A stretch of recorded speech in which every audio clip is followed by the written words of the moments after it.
जय हिंद दोस्तों, बात करेंगे current affairs important questions bye Chanakya GS 8 जून 2022 की। और ये जो करंट अफेयर्स के क्वेश्चन है ये एसएससी एग्जाम, बैंकिंग एग्जाम या फिर जो अदर कॉम्पिटिटिव एग्जाम है उनके लिए मोस्ट इंपॉर्टेंट जो है क्वेश्चन रहेंगे आगे आने वाले एग्जाम के लिए। तो चलिए शुरू करते हैं। तो सबसे पहला जो 8 जून 2022 के अंदर जो करंट अफेयर्स का पहला क्वेश्चन है वो है, हाल ही में स्वास्थ्य मंत्री मनसुख मंडाविया द्वारा बिहार के किस शहर में खाद्य परीक्षण प्रयोगशाला का जो है उद्घाटन किया गया है। तो इसमें जो ऑप्शन दिए गए हैं बिहार के जो शहर है वो है, एक बीरगंज, ए ऑप्शन, बी है रक्सौल, सी है सीतामढ़ी और डी है दरभंगा। तो इसका जो राइट आंसर है वो है रक्सौल शहर। बिहार का जो रक्सौल शहर है उसके अंदर क्या है, स्वास्थ्य मंत्री मनसुख मंडाविया द्वारा खाद्य परीक्षण प्रयोगशाला का उद्घाटन किया गया है।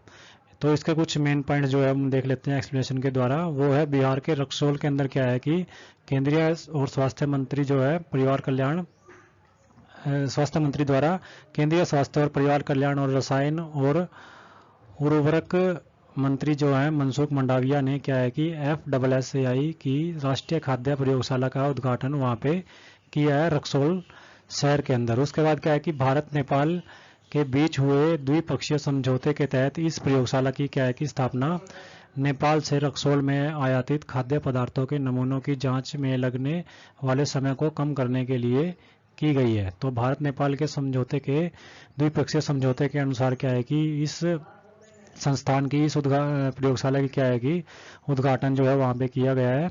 उसके बाद खाद्य प्रयोगशाला के उद्घाटन समारोह में नेपाल सरकार के कृषि और पशुधन विकास मंत्री महेंद्र राय यादव भी मौजूद थे।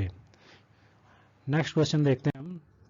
तो नेक्स्ट क्वेश्चन में है सेकंड क्वेश्चन, हाल ही में Times Higher Education Asia University Ranking 2022 में भारतीय विज्ञान संस्थान IISc बेंगलुरु ने जो है वो कौन सा स्थान जो है रहा है, कौन से स्थान पर रहा है। तो Times Higher Education Asia University Ranking दी गई है अभी 2022 के अंदर।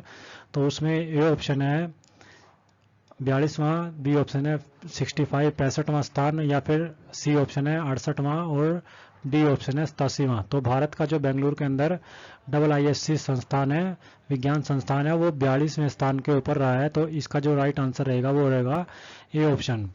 तो एक्सप्लेनेशन में हम देखते हैं इसके साथ साथ कुछ और भी जो संस्थान है वो उन्होंने क्या है कि भारतीय संस्थानों ने रैंकिंग हासिल की है, लेकिन बेंगलुरु का जो भारतीय विज्ञान संस्थान है वो 42वें स्थान पर रहा है।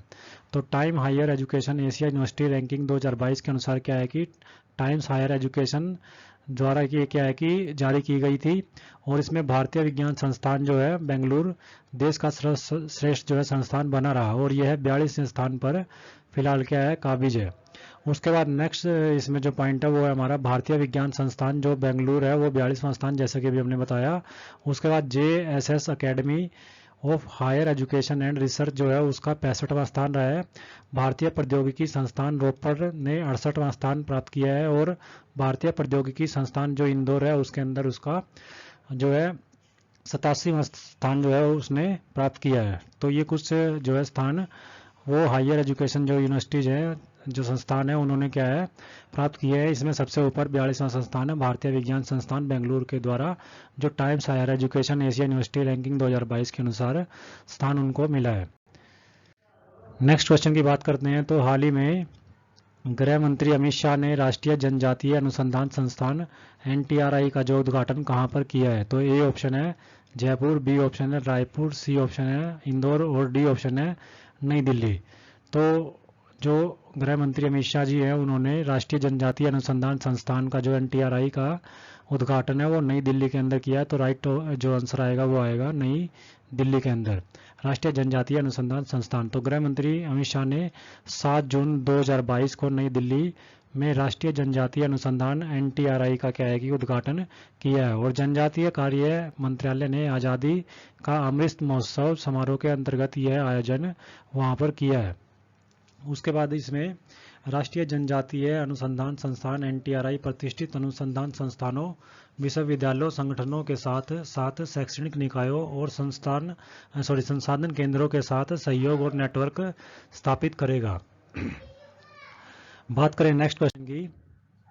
करंट अफेयर्स के, तो वो है हाल ही में बहुराष्ट्रीय शांति सेना अभ्यास किस देश में शुरू हुआ है। तो ए ऑप्शन है मंगोलिया, बी ऑप्शन है जकार्ता, सी ऑप्शन है दक्षिण सूडान और डी ऑप्शन है म्यांमार। तो हाल ही के अंदर बहुराष्ट्रीय जो शांति सेना अभ्यास है वो मंगोलिया के अंदर क्या है, उसकी शुरुआत की गई है। मंगोलिया देश इसका जो है राइट आंसर आएगा। तो मंगोलिया के अंदर इसका बहुराष्ट्रीय शांति सेना अभ्यास की क्या है, शुरुआत की गई है।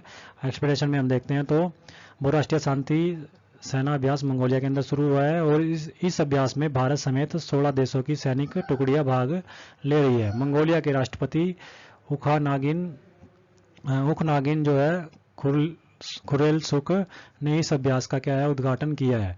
उसके बाद भारतीय सेना का प्रतिनिधित्व लद्दाख स्काउट की एक टुकड़ी क्या है कर रही है। इसमें क्या है कि 14 दिन के इस अभ्यास का उद्देश्य है सैनिक संबंधों को आगे बढ़ाना और शांति अभियानों में सहयोग देना और प्रतिभागी देशों में सैन्य तैयारियों का जायजा लेना भी है। और यह सैन्य अभ्यास सहभागी देशों के बीच रक्षा सहयोग का स्तर भी बढ़ाएगा।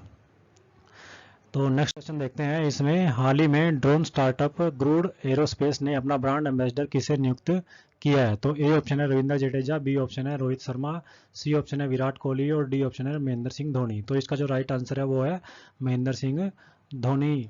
तो हाल ही में ड्रोन स्टार्टअप क्रूड एरोस्पेस जो है उसका ब्रांड एम्बेसडर जो है महेंद्र सिंह धोनी को नियुक्त किया गया है, बनाया गया है।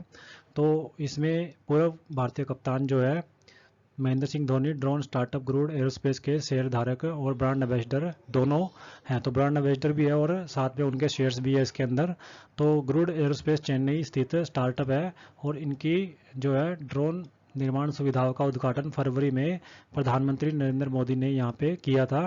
क्रूड एरोस्पेस कम लागत वाले ड्रोन समाधान विकसित कर रहा है। यह एक drone as a software aggregator है। नेक्स्ट क्वेश्चन की बात करें तो हाल ही में किस राज्य के मंत्रिमंडल ने राज्यपाल को निजी विश्वविद्यालयों में विजिटर पद से हटाने का प्रस्ताव को मंजूरी दी है। A option Paschim Bengal, B option Odisha, C option Punjab और डी ऑप्शन राजस्थान। तो इसका जो राइट आंसर आएगा वो आएगा पश्चिम बंगाल।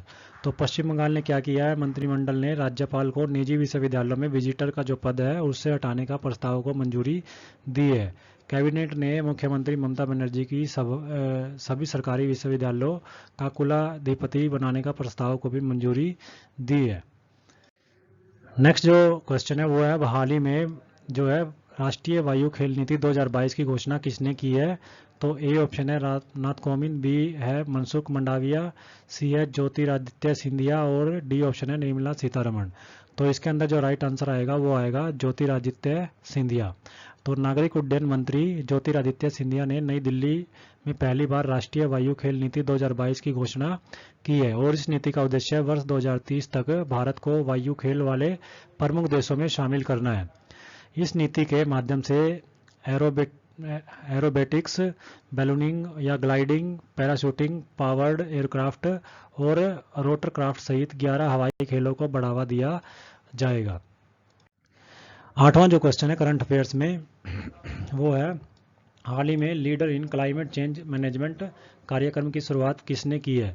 तो ए ऑप्शन है अमित शाह, बी ऑप्शन है हरदीप सिंह पुरी, सी ऑप्शन राहुल तिवारी और डी ऑप्शन है पीयूष गोयल। तो इसका जो राइट आंसर आएगा वो आएगा हरदीप सिंह पुरी के द्वारा क्या है कि leader in climate change management की शुरुआत की गई है। तो राष्ट्रीय शहरी कार्य संस्थान और विश्व संसाधन संस्थान भारत ने संयुक्त रूप से leader in climate change management कार्यक्रम वहाँ पे शुरू किया है और इसका मुख्य उद्देश्य क्या है, शहरी पेशेवरों के बीच जलवायु कार्रवाई पहल को नेतृत्व करने की क्षमता का निर्माण करना है। प्रशासनिक प्रशिक्षण संस्थान मैसूर ने इस फेस टू फेस लर्निंग कार्यक्रम के लिए राष्ट्रीय शहरी संस्थान कार्य संस्थान और विश्व संसाधन संस्थान भारत के साथ एक त्रिपक्षीय समझौता ज्ञापन पर क्या है, हस्ताक्षर किए हैं। नेक्स्ट जो क्वेश्चन है वो है हाल ही में वैश्विक पहल lifestyle for the environment life movement की जो है शुरुआत किसने की है। तो ए ऑप्शन है रामनाथ कोविंद, बी ऑप्शन है राजनाथ सिंह, सी ऑप्शन है एम वेंकैया नायडू और डी ऑप्शन है नरेंद्र मोदी। तो प्रधानमंत्री नरेंद्र मोदी ने, तो इसका जो राइट आंसर नरेंद्र मोदी रहेगा। प्रधानमंत्री नरेंद्र मोदी ने वैश्विक पहल lifestyle for the environment life जो है मूवमेंट इसकी शुरुआत की है और पिछले साल ग्लासगो में क्या है कि पार्टियों 26 के 26वें संयुक्त राष्ट्रीय जलवायु परिवर्तन सम्मेलन के दौरान प्रधानमंत्री द्वारा लाइफ का विचार पेश किया गया था।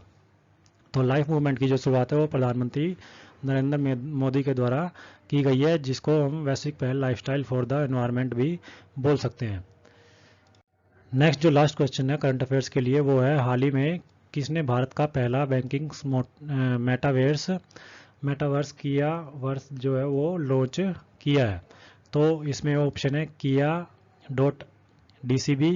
बी ऑप्शन है kia.ai, सी ऑप्शन है kia.sbi, डी ऑप्शन है kia.hdfc। तो इसका जो राइट आंसर है वो है kia.ai के द्वारा क्या है कि बैंकिंग मेटावर्स किया वर्स की जो है उसको शुरुआत की गई है, उसको लॉन्च किया है। ये भारत का पहला मेटावर्स है।